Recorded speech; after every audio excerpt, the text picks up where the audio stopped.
This video is brought to you by Squarespace, the ultimate website builder no matter what your needs may be. When Victorian England was,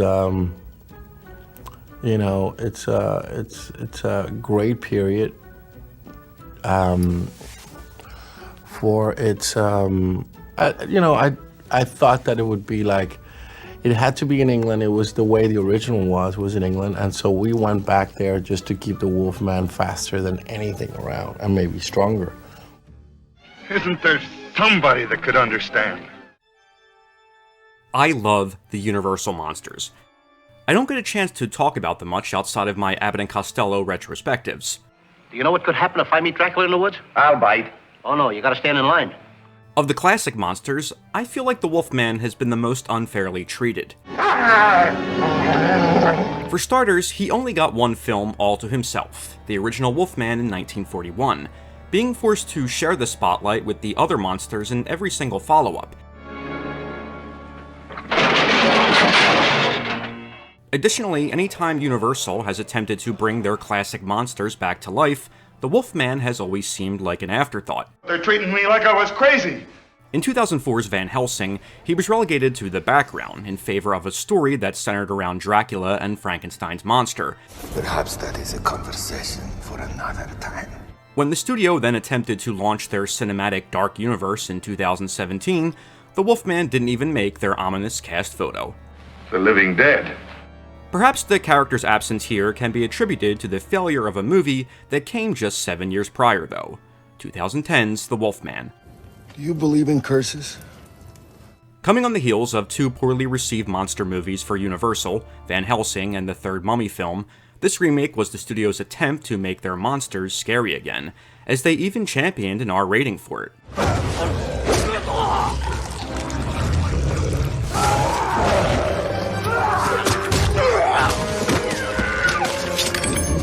Much like the Mummy remake from 1999, this new take sought to honor the spirit and lore established in the original movie while expanding upon its characters and story. Every aspect of this movie's development seemed to indicate that Universal was really invested in getting things just right. And if they told you Wolverines would make good house pets, would you believe them? The production boasted a script penned by writers of terrific dark adaptations like Road to Perdition and Sleepy Hollow, as well as a director who had previously helmed one of the best period action films of the 1990s. A star who was incredibly passionate about the character. Because it's really hard to talk to the director with these big teeth. They go, rah, rah, rah, rah, rah. And the man responsible for the greatest werewolf transformation in the history of cinema, designing the new Wolfman.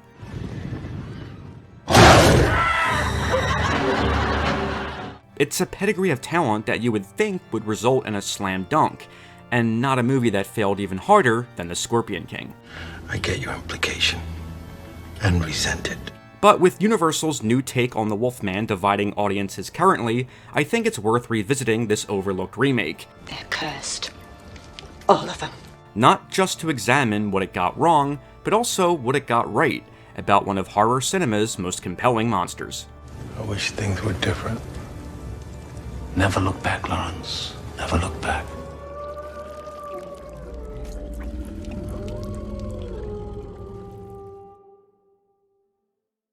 Let's first look at how the Wolfman came to be a Universal monster in the first place. What is this story about a man turning into a wolf? You mean the werewolf? It's impressive that the studio's most iconic monsters, Dracula, Frankenstein, his bride, the Mummy, and the Invisible Man, all debuted in the span of just 4 years. The Wolfman wouldn't make his debut for another 10 years, while the creature from the Black Lagoon wouldn't debut for another 23. My boy, you must have patience. I've waited long enough. Universal did attempt to introduce a werewolf into their roster of monsters back in the 30s, though, with Werewolf of London. It's a werewolf. Designed by Jack Pierce, the werewolf in this movie featured a more minimalist makeup design compared to Lon Chaney Jr.'s Wolfman. Evidently, this was a result of star Henry Hull's reservations about undergoing a heavy makeup application, as Pierce's original design for the character looks far more in line with the Lon Chaney version. Perhaps the minimalist makeup is ultimately why Werewolf of London was later drastically overshadowed by the Wolfman, though the movie was also criticized at the time due to its similarities to Paramount's adaptation of Dr. Jekyll and Mr. Hyde. The movie did include several pieces of lore that would carry over to the Wolfman though, including the werewolf curse being passed through a bite and the transformation occurring during a full moon. In a half an hour, the moon will rise and I'll turn into a wolf.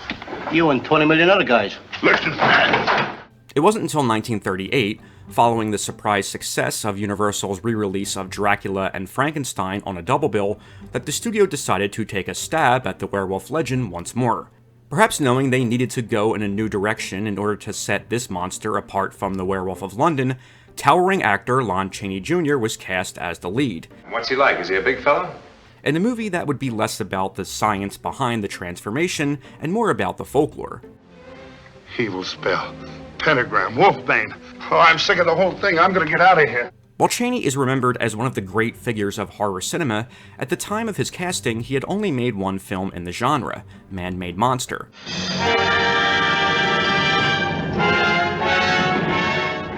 Universal first signed him under contract in 1940, though they weren't really sure how to best utilize him, throwing him into a series of buddy comedies with Shemp Howard. How'd they let you in jail in the first place?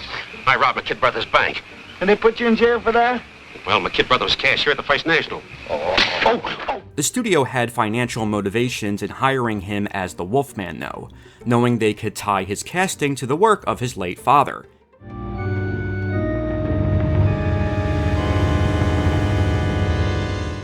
Even dropping Jr. from his name in the film's marketing. That's hard to believe. I saw it. Jack Pierce returned to design the makeup, this time circling back to his original design for the Werewolf of London. Now take the mask off! Come on! Chaney's casting and the new makeup resulted in a fresh new take that was a hit with audiences, launching a new chapter of monster movies, or at least a more commercial chapter, with sequels, remakes, and team-ups being the new focus from the 1940s onward.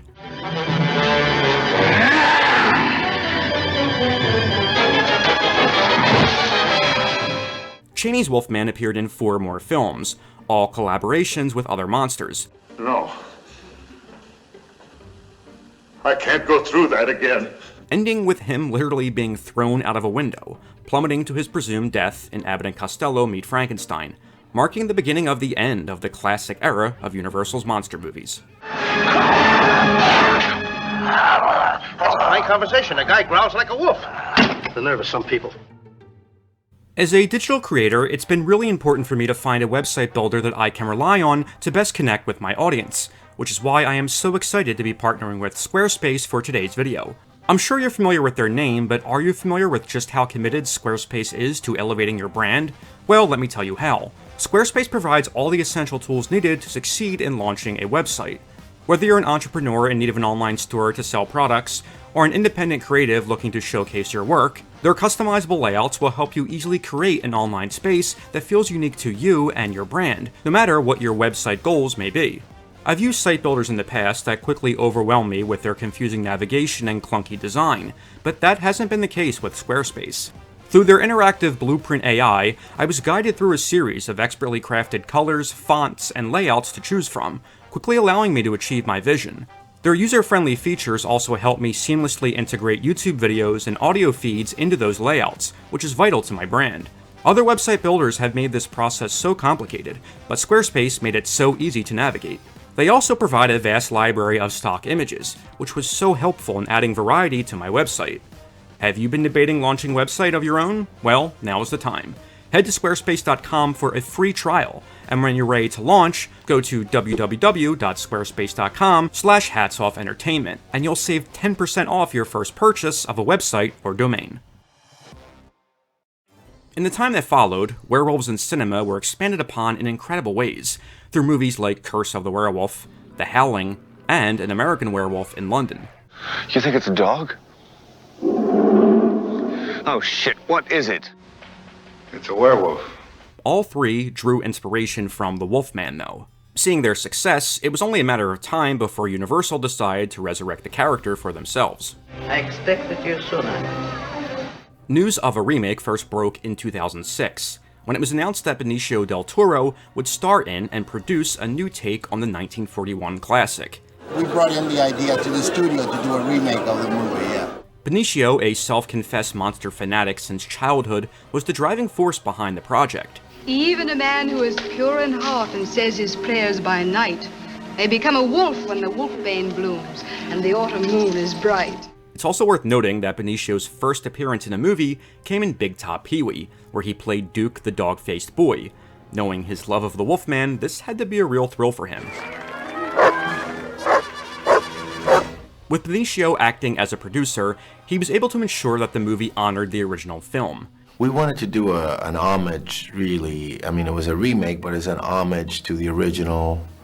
So that was always like our intention. Screenwriter Andrew Kevin Walker was hired to write the screenplay, having previously written dark thrillers such as Seven and 8mm, along with Tim Burton's gothic horror, Sleepy Hollow.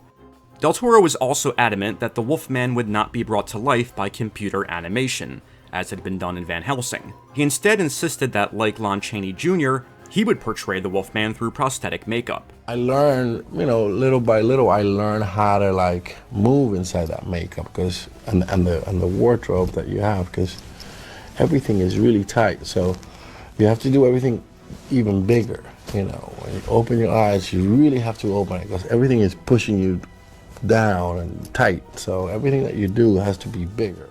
The entire production team felt there was only one man for the job, though. But fortunately for them, he was eager to be involved. When it comes to heavens, there's only one professional.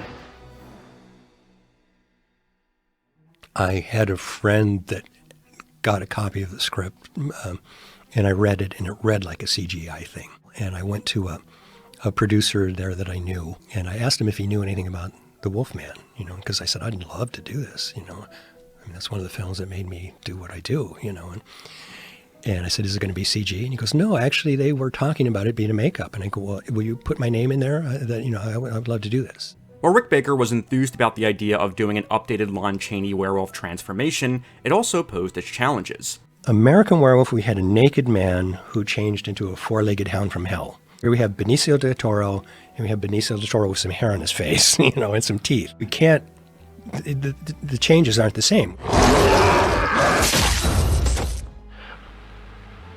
Rick was initially hired to design not just the makeup and look of the Wolfman, but also the animatronics that would be used to show his transformation, as even that was something they wished to do practically. Well, originally. I soon discovered otherwise. With the script now completed, Mark Romanek was signed on to direct. He worked on its pre-production for close to a year, overseeing the location scouting in Britain. The first director on the film, Mark Romanek, felt very strongly that it should be makeup, and actually was a fan of American Werewolf and liked the idea of me doing the makeup on the film. Despite pouring himself into its development, Mark stepped down less than 2 months before filming was set to begin. A few years later, he spoke about what led to his departure in an interview with Collider, saying, "When there's a certain amount of money involved, these things make studios and producers a little nervous. Ultimately, it made more sense for them to find a director that was going to fulfill their idea of the film that they wanted, and we just sort of parted ways." Go now, and heaven help you. Universal allegedly started having reservations about how closely the movie was trying to honor the original, feeling it needed more modern elements and effects. The only people that really wanted to make a movie called The Wolfman is me and Dave Elsey and Lou Elsey, who I did it with, and Benicio and Anthony Hopkins. But the directors and the producers were embarrassed that they were doing a monster movie. Despite this, they refused to push back the release date, and a replacement director was quickly sought. Rick Baker and his team were left in the dark during this shakeup, finding there was no captain steering the ship, or making those important and necessary creative decisions. The production manager called me into the office once and said, What is this? Why are you buying all this hair? What is this hair for? Why do you need hair? Because wolves have fur. This lack of communication is something that plagued the movie all the way into its post-production, when Danny Elfman's score was replaced with a more electronic one by Paul Haslinger, only for the studio to later resort back to Elfman's. Worse than you think. Ultimately, Joe Johnston was hired just 1 month before filming was set to begin. He found himself thrown into a production that was not his own, as many aspects of the movie had already been locked in. Johnston was later surprisingly transparent about what went wrong with the movie in an interview with Comic Book Movie the following year. "I had 3 weeks of prep," he said. A ridiculously inadequate amount of time to try to bring together the fractured and scattered pieces of the production. I had taken the job mostly because I had a cash flow problem, the only time in my career I've ever let finances enter into the decision process. Money is always the wrong reason for doing something that requires passionate devotion. It is as you said. Johnston was able to oversee a rewrite of the screenplay, however, by Road to Perdition scribe David Self. The biggest challenge in breathing new life into this story was finding a way to balance elements from the 1941 movie while also fleshing out the world and relationships between the characters, something that was desperately needed to expand the 70-minute runtime of the original. A twist in this new version had Lawrence's father, John, played by Anthony Hopkins, You're not the only one in the family who can act. secretly being behind his son's werewolf curse. I know now it was a mistake to lock up the beast. I should have let it run free. This makes for an interesting spin on the story, even if it does remind me just a little bit of Teen Wolf. An explanation is probably long overdue. Rick Baker and his team worked tirelessly on not only the Wolfman makeup design, but also on the animatronics that would be used to show Lawrence's transformation, which was to occur in a big set piece during a packed medical lecture. When the time came to shoot this pivotal scene, however, Rick found that he and his crew were not on the day's call sheet. It turned out that Universal felt a CGI transformation would be more cost-efficient, given the time constraints, refusing to let Rick even demonstrate the animatronics that had been lovingly built. We weren't even invited to the set when they did the transformation, even though we had stuff. Even though a lot of what's in there is based on some animatics that I did and some and drawings and stuff. It's been theorized that this was just an excuse, and the studios secretly felt that a practical transformation would come across as too cheesy to modern horror audiences. It is glorious, isn't it? No, it's hell. Years later, some of these animatronics were auctioned off on Prop Store, showing just how much work had gone into them. Must say I've never seen anything like this. Rick truly had the last laugh, though, as he would end up winning an Oscar for his work on this movie, one of the film's only critical accolades. What joy he must have felt. Watching this movie today, Rick's makeup is one of the few constants throughout a film that otherwise feels unfocused and underdeveloped. While there are definitely things to appreciate about the movie, the makeup is one of the only elements that make it worth revisiting, in addition to the enthusiastic performances of Benicio del Toro and Anthony Hopkins. You've done terrible things. It's simply a fantastic looking monster, and exactly what the Wolfman should be. It lovingly honors Jack Pierce's work, while also making the character legitimately scary. You can feel Rick and Benicio's love and reverence for the original film anytime the Wolfman is on screen. We try to see every side, but the more we see, the less sure we are. Trouble behind the scenes just overshadowed that love, however, and the Wolfman flopped hard upon its opening in February 2010. Over a decade later, it would appear that Universal is still struggling to figure out how to best resurrect their iconic monsters on film. Their theme park division, on the other hand, looks to have perfectly found a way to bring their monsters to the present day, while still respecting the original look and feel of the characters, for their upcoming Dark Universe theme park. Are these characters autoerotic? The brief glimpses they have shown of the Wolfman for this park suggest that he was heavily inspired by Rick Baker's work on this movie, implying that during the next full moon, this forgotten iteration of the Wolfman will rise once again.